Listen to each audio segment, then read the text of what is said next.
तर पब्लिक सगळ्या ऋतूपेक्षाही एक कठोर ऋतू म्हणजे उन्हाळा आणि ही तर सुरुवात आहे. तरी पण आपल्या परभणीमध्ये तापमान 37 अंशापेक्षाही वर गेलेलं आहे आणि रोडनी फिरणं तर फारच अवघड झालंय. पब्लिक तुम्ही एक नोटीस केलं का लोक एवढे अटेन्शन कसं काय देत आहेत? तर मला बघून नाही, गाडीला बघून. कशी आहे गाडी? थायलंड वरून गाडी आणलेली आहे पब्लिक आपण. कसं आहे? आणि मी एवढी स्ट्रगल सोशल मीडियाच्या फेमसाठी नाही करत आहे बघा.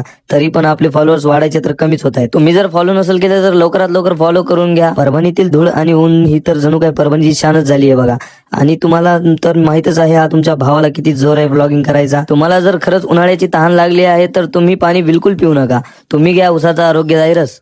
तुम्हाला पहिले पण सांगितलं होतं आणि आता पण सांगतो, आपल्या ऑडियन्सला काहीतरी देण्यासारखा विषय दाखवत असतो बघा आपण. हे कुठलं पेड प्रमोशन वगैरे काही नाहीये. क्वालिटी विषय फक्त आपण दाखवत असतो. घनदाट अशी झाडाची सावली आणि निसर्गरम्य वातावरण आणि उसाचा रस. तुम्ही अख्खी परभणी जरी फिरून आलात तरी असली क्वालिटी तुम्हाला कुठंच नाही भेटणार. आणि हा क्वालिटी रस ट्राय करण्यासाठी तुम्हाला यायचे बघा दत्तधामच्या बाजूला तुलसी हॉटेलच्या खाली भाऊचा छोटासा शॉप आहे. एकदा नक्की ट्राय करा.